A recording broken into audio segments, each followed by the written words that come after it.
Hey there, it's Boots Owen here. This is my Harrison 11-inch lathe. I got it recently and I've been tinkering with it and trying to get it into shape and painting it and checking things out, and I've just last night mounted up the motor. If we get in here, behind it, it's a Brook motor, 400 volts, 3-phase, 50 cycles per second, 50 hertz, 1400 speed and 1.5 horsepower continuous rating, so you can just leave it on all day. I was tinkering with these motor mounts. I was cutting out rubber because the rubber had perished on this side but not this side, and some of them were missing. So I've got it mounted and I was just giving it a spin to see what happens. I haven't got belts for it. Well, I have belts, but they're probably 40 years old if they're not 60 years old. It takes old A68s or 68As. There it is, Fenner A68. So it's a standard belt, but these are completely rotten, and there's two A68s and they're both different lengths. You can see the twist in that one just as it runs up to the pulley there. So if I plug in my VFD, which is what I have it mounted to, I can get it spinning. This doesn't flash in real life, it's just the camera. Let's set it up to go to 25, 26. You can see this white flashing here. I guess if that goes to 60 frames a second, it'll stay stationary because that's what the phone is recording at. It's quite silent, but when you change the frequency, try and... I can't get them both in the same shot. Let's turn it up a bit. 33.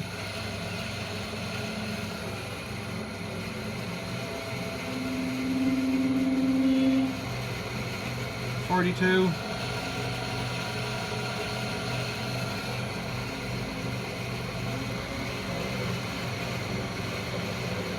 There's 51, so bring it back. It's actually sounding better today than it did yesterday. I brought it up to 60 yesterday.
So at around 60 it was reversing direction. I wasn't able to get it bang on, and I suspect there's some lag in the motor or something like that. I should be careful actually, I haven't earthed it. So that little spot there, that should stay stationary at 60 frames a second, because the camera is doing that. So it was going okay at 50 hertz. 60 it was making that noise. I don't know if that's the belt or if it's the motor. I can't get the grease gun that I have onto the grease nipples on the motor, which is kind of screwing me up. You can see there's one in here and there's one on the other side in there in the center. So I'm going to have to get some kind of a different grease gun. But what I thought I'd do, look at this motor has probably been, it's definitely been out of service for 15 years sitting on the floor in a garage. So it wouldn't do any harm, and it definitely hasn't had any grease in that time.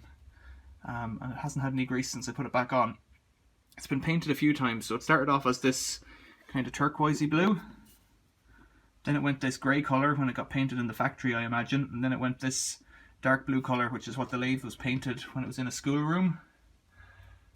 So I'm probably just going to paint it grey, because I've been painting all the rest of it just a machine enamel grey. But I'm going to take it apart on the bench and just see what's inside that motor. It's getting the right frequency, seems to be, well, the phone should probably be bang on actually, whereas the VFD is probably a bit touchy, and there might be a bit of a lag in the motor, maybe. There's no feedback loop to this machine, it's just sending it straight out. So I'll take the motor out, tidy up the bench, which is a bit messy from making rubber bushings, and see if I can take it apart and have a look inside it. Before I take it out, I'll just show you how this is fitted. It's quite a clever arrangement. It's completely adaptable, so it'll take pretty much any motor. It's got these vertical slotted struts that are adjustable left and right.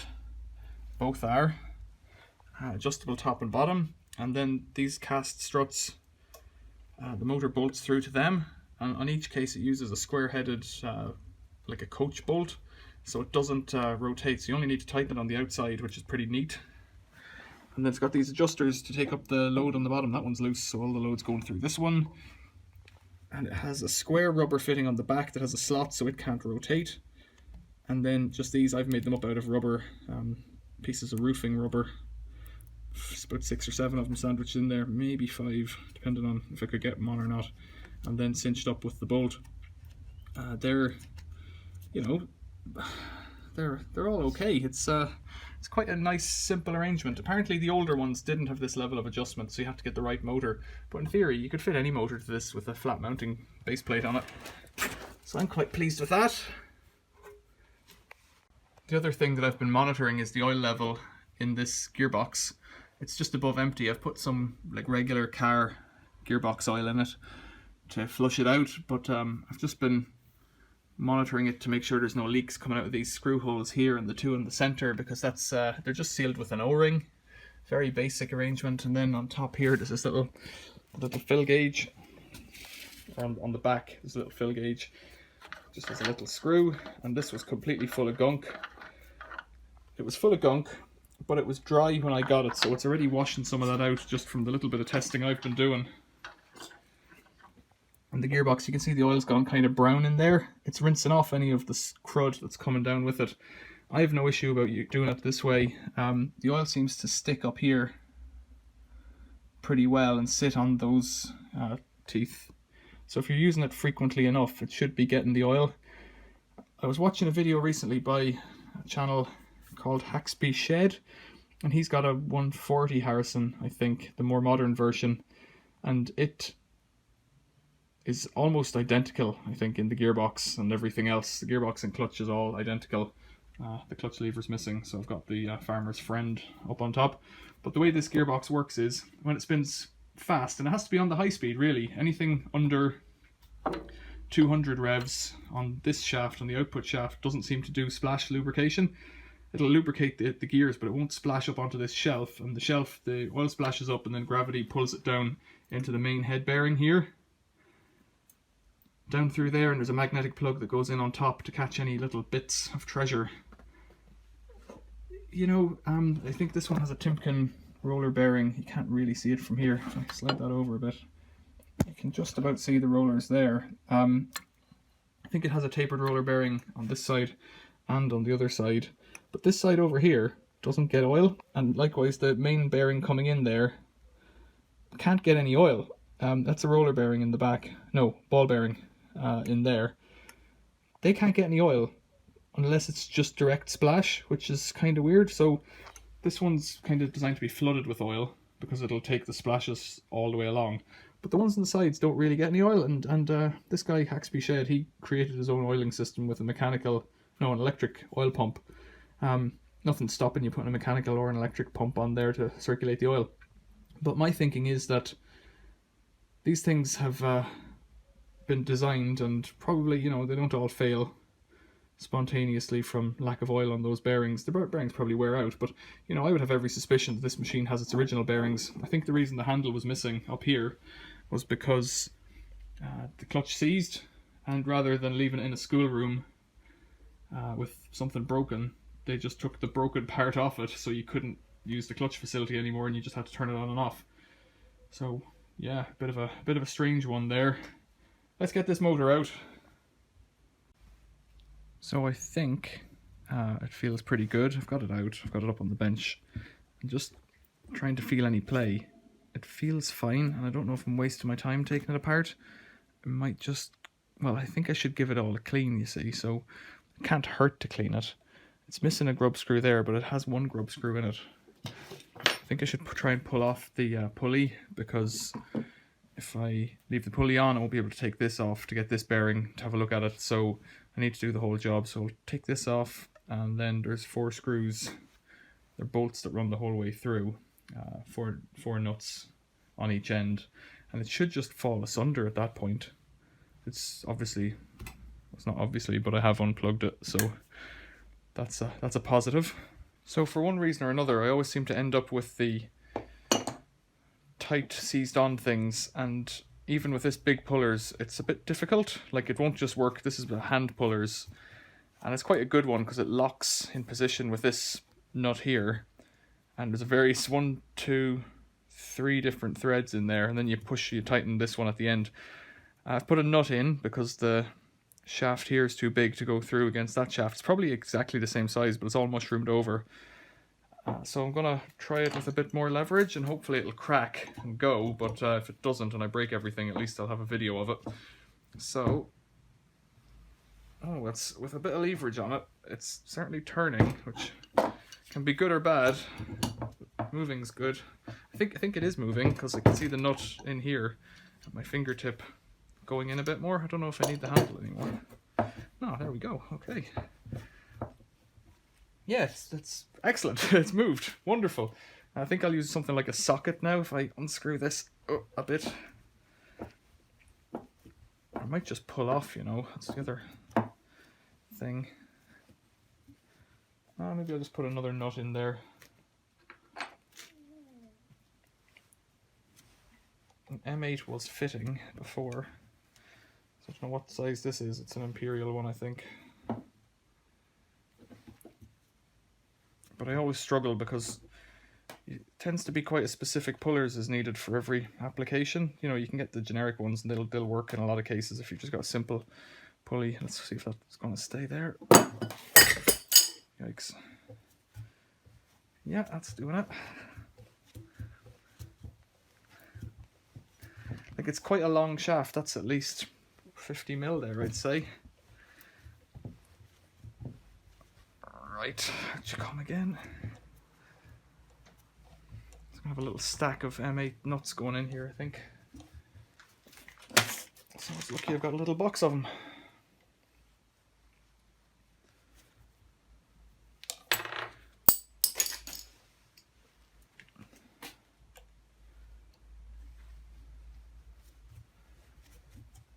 There we go. I didn't put any penetrating oil on this. Right, there we go. So I'll just continue that on.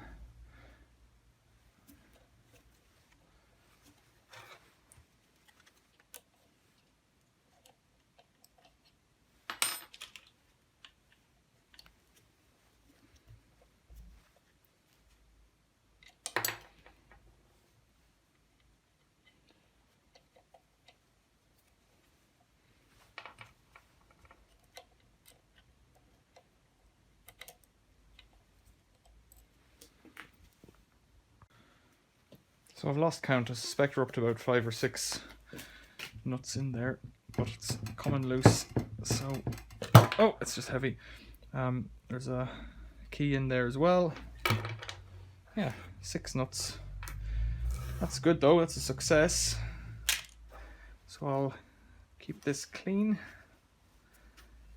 So this is how it works. You loosen off this one by turning it the other way, I think. Is it? It's on tight now.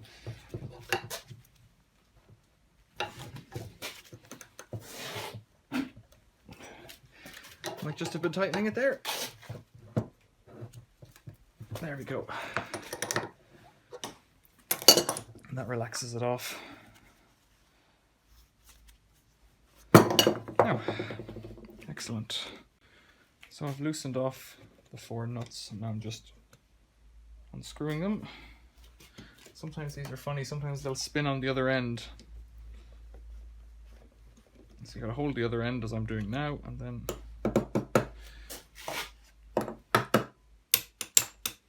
there it is, a nut, and that's the rod that goes through. It's just a piece with a threaded end on each end.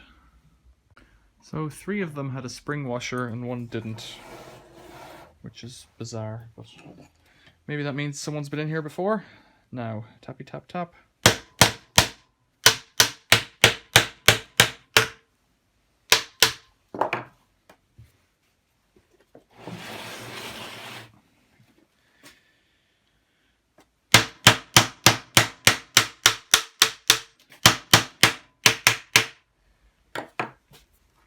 There is a mounting plate on the bottom, and I can see that that's broken the seal there on that side.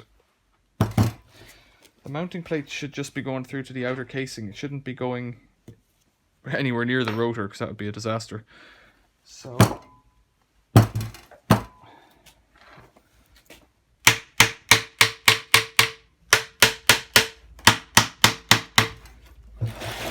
using a brass hammer. That doesn't mean I won't break the casting if I'm not gentle. I think this has been dragged along the ground here a few times. It's quite rusty along there. So I might have been resting that way to protect the cables and keep them up. Although why you couldn't rest it on the base plate equally, I don't know.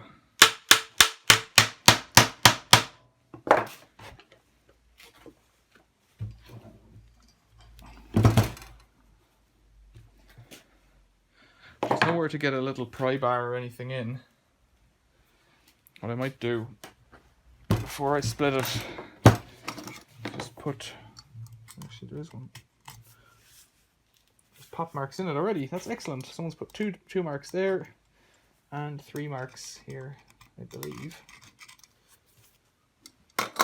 I'm going to replace the 3 there and make them a little bit better. Replace them, improve them.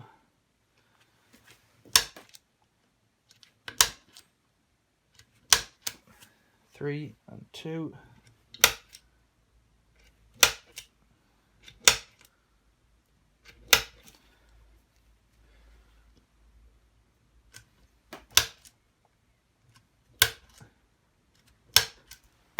That can only help.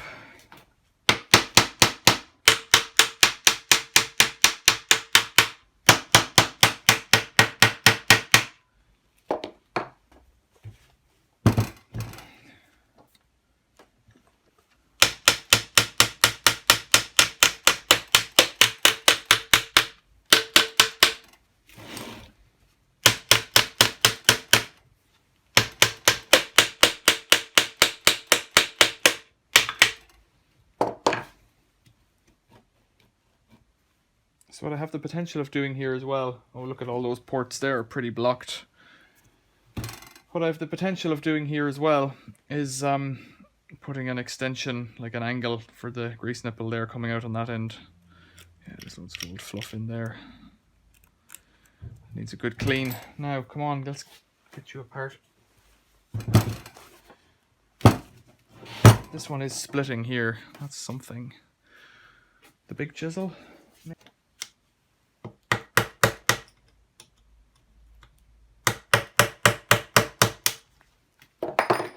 Yowza. Nice shard of metal going into my fingy. Aye. That hurt. Right. Proper tools, eh?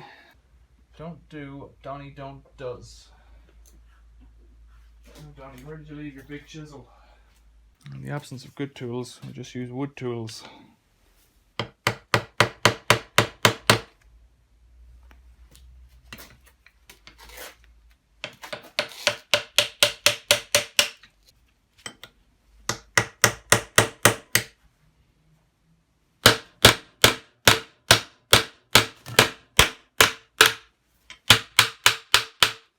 This is normally just a big rolled piece of mild steel or whatever. And there'll be a step on the inside, presumably on the inside of this casting and the end castings that holds that.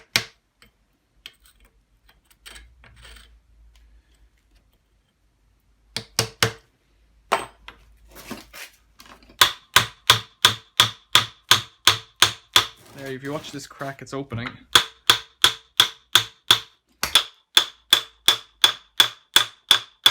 Ever so slowly. Wow, it's a no great rush, but that's okay. That's not really going to help, you know. I want to tap it sidewards.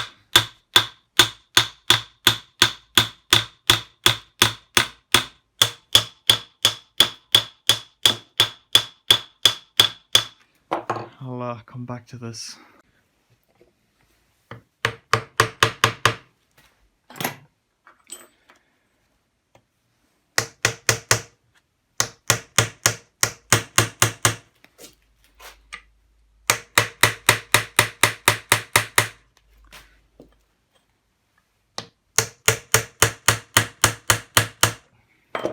You see, it's further away, further ahead than it was.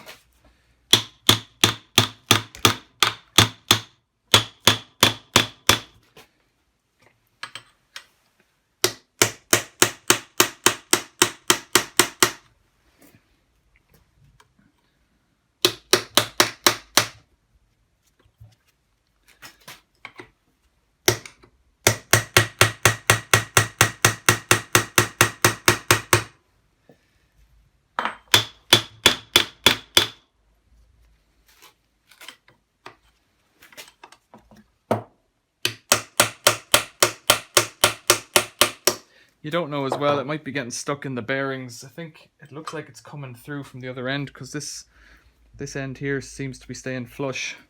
So maybe it's drawing it through from the other side, which I can clean some of the crud off actually. Because if this is trying to slide through a bearing, that's not bad. The other option is just to whop the end of the shaft, but you don't want to mushroom it over either.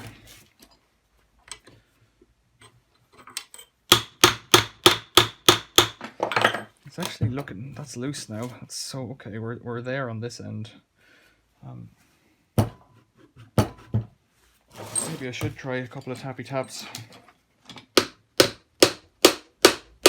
That's moving, that shaft. There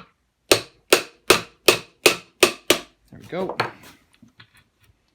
Now, I've got some cables in here to disconnect. I don't really like that bit. I guess it's got to be done.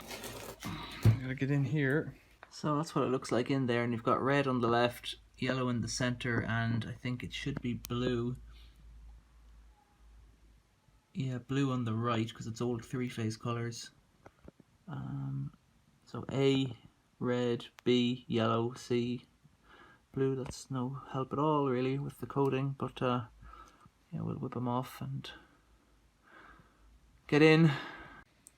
So it's just a matter of some nuts take off, and this, if it didn't have this plate in there, there's some kind of a shielding plate in here.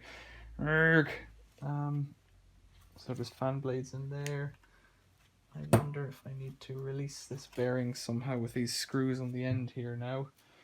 So I'm going to take them out because I can see them. I don't know what this is. There's another little plate in the end there, but they're coming out easy enough.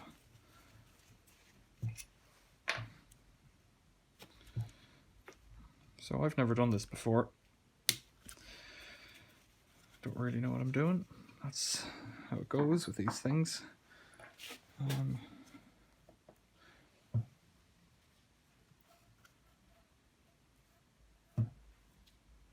Should have released some kind of a plate on the inside. So if I just give that a little tap.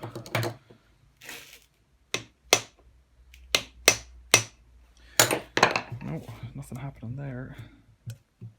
It's loosened it a bit.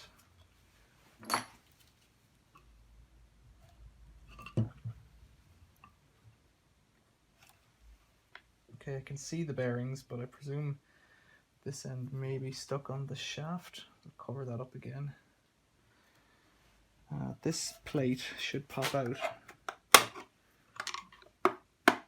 like this. Okay, that was magic. Come on out.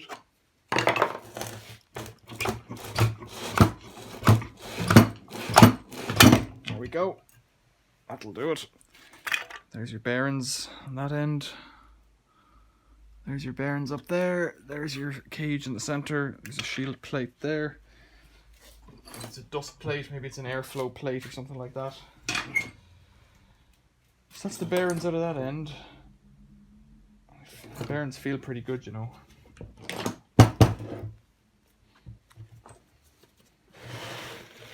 Looking in there, it's a big bad world. I'm not going to do anything other than give it a vacuuming. I'm not going to try and pull that center out, I don't think. I can see a spring on the other end to hold the bearings in place. I can see it. There's a duct there for airflow. What else can we say? You can see grease there, but that's not... No, that is part of the thing, so I should probably get all that grease. I don't know if you can see that. Down the bottom there, there's grease. Let's get in close. So right down the bottom in there, there's a load of grease, and you can see, I don't know if you can see, there's a wavy spring washer in there that acts on the end of this bearing. Now this bearing here feels really good, and I'm really pleased with that. So the less taken apart like here I have to do, the better. I don't feel the need to pull this bearing out of here. What I need to do is just push the grease through. That grease is, I was wondering if this was the vibrations that I heard yesterday were coming from the motor, but the motor feels fine to me. Which, I wonder, can I see what that says? 5204, standard bearing, that's not a big deal.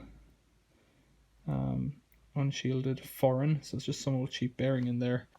It just says foreign on there, so it's a piece of old tat compared to the excellent engineering that should have come out of Huddersfield back in the day from Brook Motors. So I'll clean all this up. I guess what I'll say is as best I can. I'll get Henry on it, and he's normally pretty good at these things. I might put a little something over to cover that so the dust doesn't get in there while I'm doing it. So this just came out with a bit of tapping, and I've used the wire brush on the end of the drill, little wire cone brush, to get it off all the dirt inside here. See if I can go through in my head some of the questions that I've answered for myself since I've got the lathe, and some ones that I had before it and whatnot. And so let's start with, how much was that lathe? It was £275 sterling in, what month is it? April or March 2021. So I've just bought it, if you're watching this video, in April or May 2021. And got it locally, found it on Gumtree, that website. Went to see it, hadn't seen it working. It was all in pieces, so I basically bought a bundle of stuff for a load of money. But it's pretty reasonable price for something like this around here. Something, if this was cleaned up, it's worth about £1,000. And because of that, because it's worth £1,000 if it's cleaned up, that's where I get off on spending money on it. So I might come to the point of doing a bit more work to it myself and getting familiar with it. But until I know that it works, I don't really want to spend any money on it. So at the moment I'm using lighter fluid to give it a clean, because lighter fluid is what I have. I got a surplus of lighter fluid, and I've been using it to clean everything since I got the lathe, because I found a load of lighter fluid that was free. Doesn't come up very often. It's normally quite expensive, but it's good stuff. The old grease has gone a bit hard in it, but it's cleaning up quite nicely. I'm going to have to look into my grease nipple tin and see what I've got. We'll have to push through there. So 275, 2021. Why won't I spend a load of money on it? Well, because it's only worth a certain amount to me, and very quickly you can descend into spending thousands and thousands of pounds. Like, really a lot of money. You know, you get a chuck, that's nice. And you can pretty much buy this lathe Oh, well, it's not quite this lathe, but they're making M300 now. Harrison, they're still selling Harrisons in England. Like a Colchester Student, it's about that size. It's neither massive nor tiny, but it's got enough weight that it won't dance around if you've got something big and off balance in it. That's kind of my thinking of it. And the fact that, like, I would have bought a Myford or any of those ones if I'd seen one for sale at a reasonable price, but I didn't. So I saw this for sale on Gumtree. No picture, which is always good and bad. Guy was selling it. Managed to get him straight on the phone, tell him I'd see him the next morning, bright and early. Early bird gets the worm and whatnot.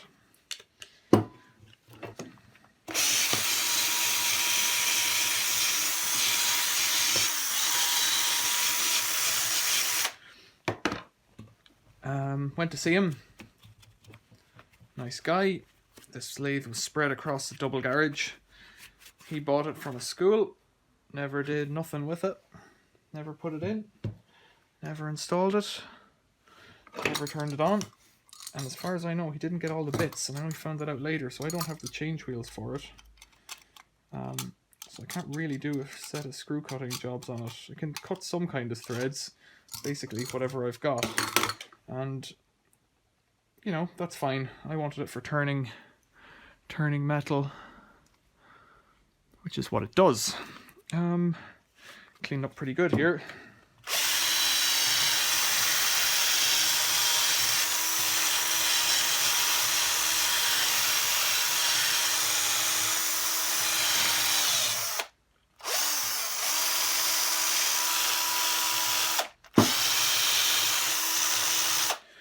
So probably should have done that with the grease knuckle in position, you know? Just mentioning that.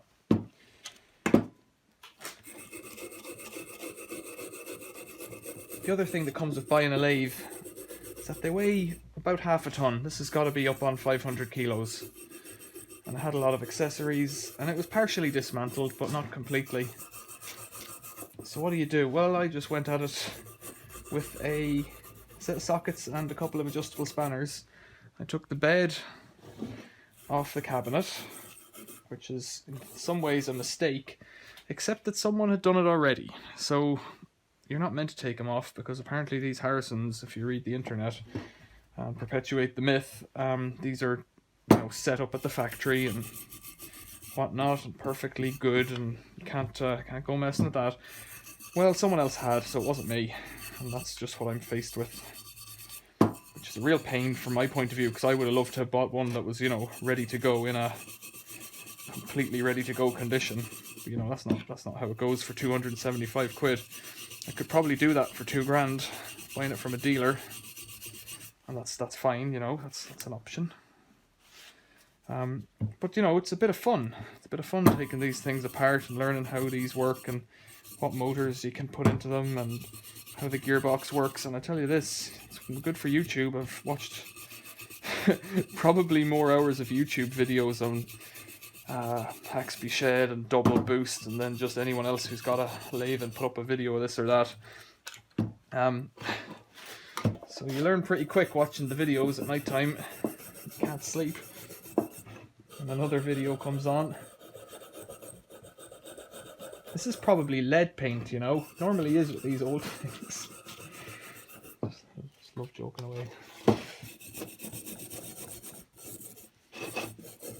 So yeah, took it all apart and fitted it into the back of an estate car. Did 4 journeys.